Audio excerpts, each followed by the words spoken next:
ohun tí ò jẹ́ ṣẹlẹ̀ nínú wọn àti ń jẹ́ ó ṣẹlẹ̀ ńlẹ̀ yìí àti ṣe é gbọ́ páwòdì ò lè gbòòrò mọ́ àti ṣe é gbọ́ pé bí nínà ti ń lọ féwúféwú àti ṣe é gbọ́ pé ebi ń pa dúró wa àti ṣe é gbọ́ pé ibi ni ìlú tí jàǹdùkú ti ń yan fanda láìsí bẹ̀rù àlòkù páàtì ọkọ̀ tó ti gbó níbi ni wọ́n ti ń ṣá tí wọ́n ń tòkùn tí wọ́n tó ń tà níta àti túnṣó dáa ká máa fowó ojú eégún ra dẹ ìhà yín ni wọ́n ti ń ṣòfin tẹ̀ lójú eléyìí tó wá hàrà ń tà.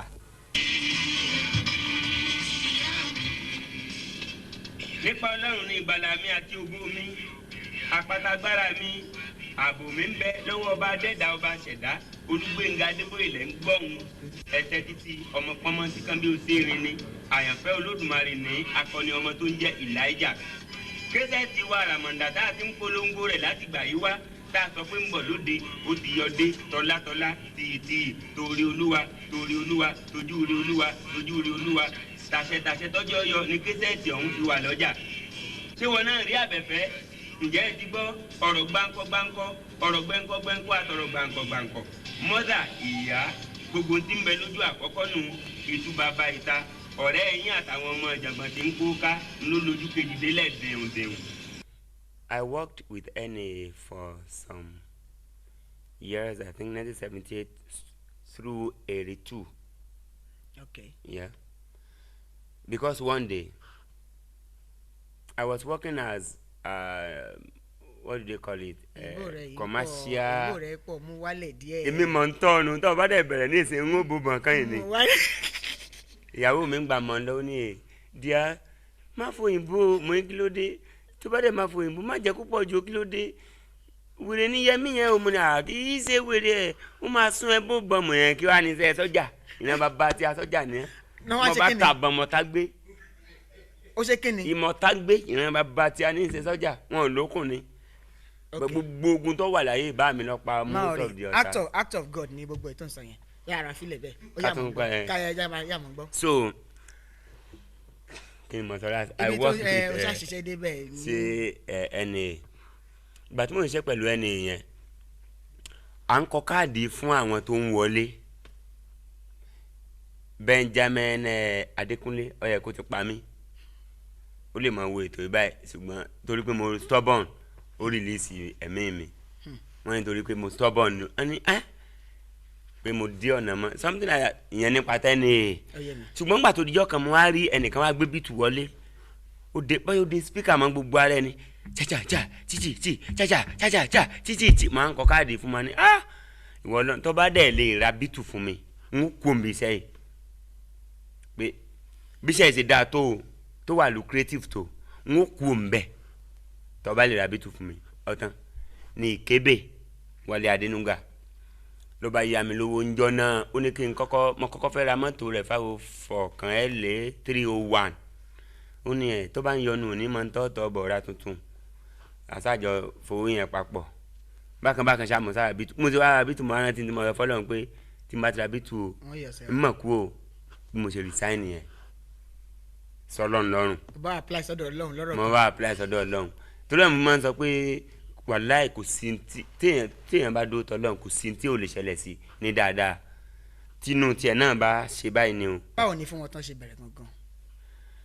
Funwontan bẹ̀rẹ̀ pẹ̀lú àṣẹ Ọlọ́run. kí ló fa idea Funwontan? Idea Funwontan bẹ̀rẹ̀ pẹ̀lú nígbà mọ̀dẹ́kọ̀ tí mo ṣí tẹlifíṣàn báyìí mo wo ṣé ní ìwọ tí ẹ dúró síbi àná asọ́nilẹ́nu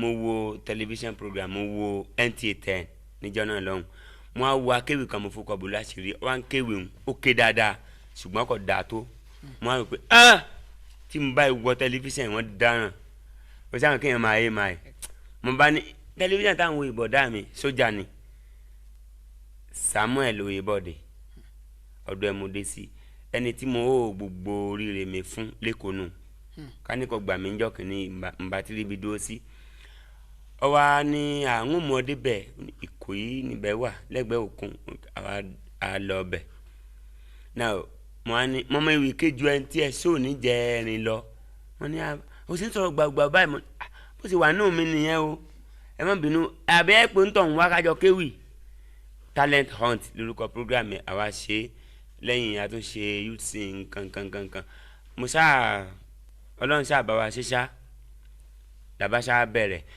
Now ní orí ètò TNT yẹn ni mo ti pàdé Ọpẹ́yẹmí Fájẹmílẹ́yìn. A jọ lọ fún talent hunt òun Ọpẹ́yẹmí Fájẹmílẹ́yìn Bọ́lá Abdul. Bàtà mẹ́tẹ̀ẹ̀ta wá pàdé wọn ní akéwì mẹ́ta bó la fẹ́ ṣe ẹ̀ẹ́dẹ̀ fọ́ọ̀mù dialogue àti dialogue ti wáyé tipẹ́ tá a lórí. Ẹ jẹ́ ká dialogue ẹ̀yin mẹ́tẹ̀ẹ̀ta bóyá dialogue. Ẹ̀gbọ́n producer kí ni ń jẹ́ dialogue náà? Ó ní ẹ̀yin mẹ́tẹ̀ẹ̀ta kó jẹ́ pé ẹ máa discuss lórí nǹkan kan bẹ́ẹ̀ ewu yẹn lẹ́ máa lò so wà fún ní 2 weeks kẹ́ fi lọ ṣe kíní yẹn wá. Can you give us papers? Wọ́n ní ẹ fún ma paper. N bá kọ Ọpẹ́yẹmí Gbenga Bọ́lá ntẹ́lẹ̀ òfin dá mi lóhùn òun ni mo wá sọ di kàngbọ́n ìwì lónìí lórí rédíò tèmi àti Síkírù Alimi Larondo tájọ máa ń ṣe. Now ńgbà tá a wá ṣe bẹ́ẹ̀ ṣá Ọlọ́run tó ṣe àmì sí bí mo sá ti di èrò kìnínú. Ńgbà tí ó wá díjọ́ kan mo wá tún rédíò ọ̀rọ̀ rédíò Lagos ló béèrè o.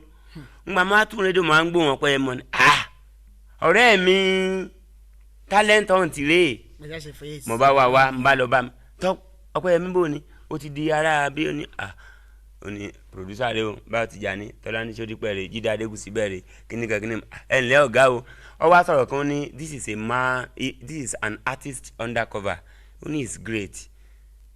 So ìtorí ẹ̀ mo like Ọpẹ́yẹmí gan Ọlọ́run dẹ̀ níjọ́ lọ́lẹ̀. àmì ẹ̀ pọ̀. Bá a ti bẹ̀rẹ̀ nu àwọn ọ̀gá wa ní ṣáà lè fi nǹkan kan dán wò mo wá bẹ̀rẹ̀ ewì ọ̀rọ̀ kábìtì. From that wọ́n wá ní kí n ṣe audition program gangan àwọn odù tí mo ti sọ ní school mo wá fi ṣe.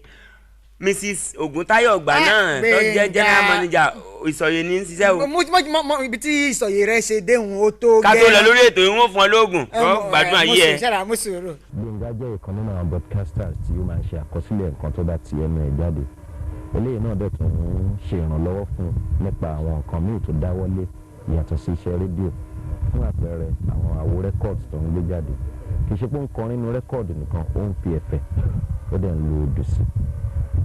Mo mọ̀ wípé tó bá ṣe tán láti ṣe àwo rẹ́kọ̀dì jáde tó fẹ́ lo ẹ̀fẹ̀ àbódù àwọn tó ti jẹ́ àkọsílẹ̀ sẹ́yìn ló máa tún lé kan tó máa mú wá tó máa tún lọ́rùn ṣe. Ìyẹn ni ìkan pàtàkì nínú nǹkan tí mo rí ìyẹn lẹ́nu iṣẹ́. Nípa ìhùwàsí ẹ̀ ó nífẹ̀ẹ́ èèyàn ó ń bá èèyàn ṣe. Tí èèyàn bá ṣẹ̀ kò ní rojú láti bá èèyàn yẹn jà gan-an kó dẹ̀ jẹ́ kéèyàn mọ̀ pé òun bá òun jà.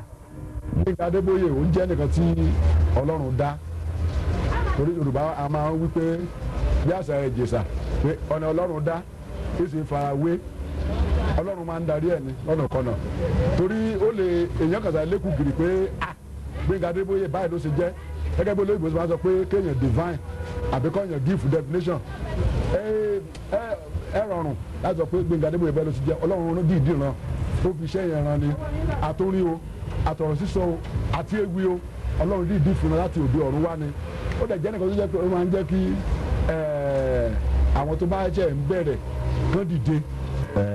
Gbenga nǹkan tí mo fẹ́ sọ fún ẹ ni pé ní ọ̀pọ̀lọpọ̀ ìgbà gbogbo aṣọ káwọ́ ni à ń sá lóòrùn bí nǹkan bá ṣe jó èèyàn tàbí bó bá ṣe mú èèyàn lọ́kàn sí àyè fi taratara tàbí wàdùwàdù fi nǹkan yẹn hàn ẹni tí nǹkan tọwọ́ ẹ̀ṣẹ̀ sí tàbí ẹni tá a rò pé ó ṣẹ̀ wá ká máa fi sùúrù díẹ̀ kù nípa iṣẹ́ rédíò ká máa mọ ọ̀nà láti lè túbọ̀ kó àwọn èèyàn mọ́ra sí i ju bí wọ́n ti ṣe nífẹ̀ẹ́ wa lọ.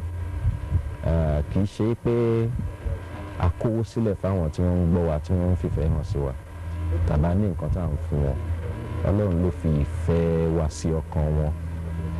Gbogbo nǹkan tá a lè ṣe pátápátá láti lè rí pé ìfẹ́ tí wọ́n ní sí wa kò ní dínkù òun ni mo fẹ́ kó máa dáwọ́lé láti ẹnu ìní lọ. ṣùgbọ́n àbúrò mi. Jokes oríṣiríṣi àwọn ọ̀rọ̀ lóríṣiríṣi kí ni nǹkan tó máa ń fa inspiration that's in your own case now kí ló ń inspire láti pé kọ́ báyìí ni ohun mi láti sọ lónìí. Question tó béèrè ń lágbára tẹ́ béèrè yẹn sorry ọ̀rẹ́ ti gbó you are like Toba. mo ń gbọ́ o kí ló máa ń fa inspiration. tí n bá dáhùn ìdáhùn yẹn kò ní jọ ọ́ lójú olóòtú kò tún wá ní jọ ẹ̀yin náà lójú ṣùgbọ́n ìdáhùn yẹn gangan òótọ́ bẹ́ẹ̀ ni pé kò sí anything lórí Gbenga Adeboye. I have nothing in my head, but I have God in my life. Adúpẹ́ o. You have God in your life. Hello. Hello. Bímbọ́ béèrè ẹ. Ẹ káàsán o. Ìyàwó mi wo kinní yìí o. Bímbọ́ béèrè ẹ o. Ta ni ń jẹ́ bẹ́ẹ̀? Hello, ẹ káàsán máa ò jàre. Máa whisper sí mi létí mọ́ kó bá mọ́ dàlérú. Hello. Gbenga Adeboye ẹjọ́ ta ló ń pè wá o? Yẹ́mi sí ló sọ̀rọ̀ láti Agége. Ẹ fẹ́ bá Gbenga sọ̀rọ̀? Bẹ́ẹ̀ni mo fẹ́ bá sọ̀rọ̀. Ẹ pẹ̀lẹ́ o Gbenga. Ẹ káàsán ma. Ẹ kúṣẹ́ o. Yes ma. Olúwa máa ṣagbára dọ̀tun. Àmín ma. Inú mi dùn wípé Ọlọ́run lẹ gbé síwájú nínú ohun gbogbo. Allahu Akbar. Mo fẹ́ sọ pé kẹ́ máa bá bẹ́ẹ̀ lọ. Ẹ ṣé ma. Ẹ fún mi ní kásẹ̀tì yín kan. Ẹ ti fún mi o choices. Mo fún yín. Bẹ́ẹ̀ni. Mo bùn yín lọ́fẹ̀ẹ́. Bẹ́ẹ̀ni. Allahu Akbar. Níbo la ti ríra? Ẹni? Ẹ fi dáná fún mi. Àná lára náà ni o. Ok, ìyàwó mi. Bẹ́ẹ̀ni. Wọ́n wá fẹ́ béèrè nǹkan kan nú ẹ̀. Òun gba itú bàbá àta yẹn. Ṣóhun yín náà ni. Ṣé rí tó ṣẹlẹ̀ pẹ̀lú itú bàbá àta àwa mọ́ bàbá gan. Abẹ́sùn lọ. Ó ti yé mi, mo ti mọ ẹni tó jẹ́ báyìí. Ọlọ́run á máa ṣagbára dọ̀tun. Ẹ ṣé àná mi. Ó láti jẹ́ pé ẹ mọ̀ bẹ́ẹ̀ ṣe tètè ń change ohun yẹn kíákíá. Àkúsí wàhálà torí ńgbà tá a bá sọ gbọ̀ngbọ̀ngbà tí wà á bí rí ẹ lọ́jọ́ yẹn ń kọ́ Yẹmí ṣe bí ṣe ló sọ fún un pé ti wá sí mi àbí ó ní dà fún ẹni Yẹmí àgbà suppose to be born in America mistakenly born in. Ẹ̀yin gan ti ń sọ. Hello ma. Hello. Àdúrà kan mo fẹ́ ṣe mà. Bẹ́ẹ̀ni sà. Irú àwọn àna bíi itú bàbá àtàwọn. Lẹ́ẹ̀mọ̀. Lẹ́ẹ̀ni nírú ẹ̀ o. Nírú àná bíi itú bàbá àtàwọn. Ó ti tán. Àná bíi Gbenga Adeboye nǹkan mà. Ọmọ gidi bíi Gbenga Adeboye la máa ní. Àṣẹ o kò sẹ́ni tó fowó kọ ẹ tọrọ rí Yẹmí àmì mọ́mí. Ẹ kú rọ́jú mà. Ẹ ṣe àdúgbò. Yes ma, ẹ kú rọ́jú o. Yes ma. Hello. Hello. Good afternoon sir. Is that Arambada? This is Arambada. Please, can I speak to Brother Adeboye? Please Hello. go ahead. What's your name, What's sir? your name, sir? Adeola Adeyemi, sir. Eh?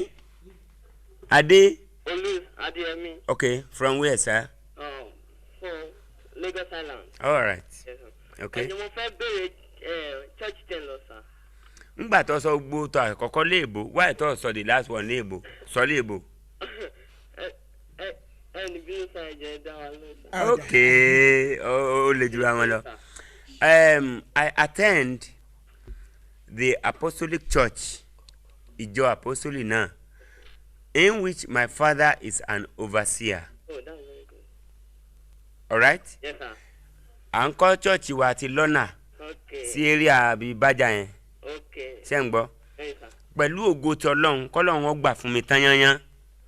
Kí n tó kọ́ ilé tí wọ́n mọ̀ gbé, mò ń kọ́ the Apostolic Church kan lọ́wọ́. Okay. K'Ọlọ́run tó gbà fún mi náà. Okay. If not, mi ò lè kọ́ ilé tí wọ́n mọ̀ gbé. Ẹni? Níbo lẹ ń kọ́ sí? Ìlú wa ni Ọdẹ Òmu. Ọdẹ Òmu. Bẹ́ẹ̀ ni Ọdẹ lòun mú mi. Thank you very much. Thank Ẹ ṣé o. Ó dà o, sir. Ó dàbọ̀ o. Tó òótọ́ ni wọ́n sọ pé àwọn ọmọ àlùfáà àwọn àlùfáà oríṣiríṣi ni wọ́n àwọn àlùfáà dáadáa wà dáadáa náà. Fáàrí fúnni kọ́bùlà antabuduni famanlamu yàrá fúnni fa káyé fatabuduni. Kí Ọlọ́run kí ó dá Allahu Akbar. kí Ọlọ́run kó dá Allahu Akbar kí Ọlọ́run dárí jẹ́ asaga fúnra times 9. Ṣé kí ni? Fúra ká fóònù ó sì dá. Dá mi mọ̀ ni. Abẹ́lẹ̀ pè mí ni. Hello. Hello. Ẹ káàsán o. Ẹ káàsán, sir. Àìtura kẹ́ ẹ náà fóònù wọlé. Hello. Ẹ káàsán ẹjọ́ ta ló ń pè wá o. Mrs. Adeyemi láti Ajah Estate. Mrs. Adeyemi láti Ajah Estate. Gbenga Adeboye wà lórí ìjókòó. Bàdá Gbenga. Ma. Ẹ kújọ́ mẹ́ta o. All right. Ẹ pẹ̀lú àwọn aráàlú wa ń kọ́. Nbo. Fi chain ilẹ̀ dá wọn lóhùn. Mo ń tẹ́kí sí ènìyàn hàn. Òní wọ́n rí mi. Ma. Báwo Ọdẹ Òmu náà ni? Sọ́mọdé Òmu ni. Bẹ́ẹ̀ni. Ṣàgbọ́n ará ògbódò. Ẹ̀kọ́ ráyè. Alóòdò ògbólúkẹ́. Yóò dáa fún ọ o. Àmì o. Orí ẹ̀ ọkàn ké o. Ayọ̀ dáa fún ọ. Àmì o. Tẹlifóònù nìyẹn. Ẹ́ Tẹlifóònù nìyẹn. n ti fi ń bá mi sọ orí ẹ̀ ò ní burú o. Àmì. kílódétọ̀ lọ lé ń gbòògùn. Mo lọ lé mo tiẹ̀ try gan. Ọ̀pààyàn. Ọ̀pààyàn. Ọlọ́run ní jẹ́ ọ̀pààyàn. Ẹ̀ǹlẹ́. Mo kàn ní kí ni o. Ẹ ṣé o. Ẹ jẹ́ a máa lọ lé o. Èmi náà ó yẹ ń lọ lé ṣùgbọ́n bá mi náà wá. So wọn ò jẹ́ mi ọlọ́mọ. Ó sá wá sẹ́kọ̀ọ́ ni. Lọ́wọ́ àdúrà náà ọ̀sá wá. Jésù ni ẹ̀sìn ọ̀jẹ́. Gbogbo táwọn eléyìí ń ṣe kí ẹ̀sìn ọ̀jẹ́ ká gbà. Ẹ̀sìn ọ̀jáwọ̀ lè múùfù. Bàbá làájà ẹ̀sìn ànínú. Afẹ́ fàjàngbọ̀n ẹ̀sìn ànínú. Afẹ́ gbóbìnrin ẹ̀sìn ànínú. Ìgbésí ayé tí mo wá ẹ̀sìn ní èmi ẹ̀yẹ báyìí títí. So ẹ̀yin representative ọdẹ mú.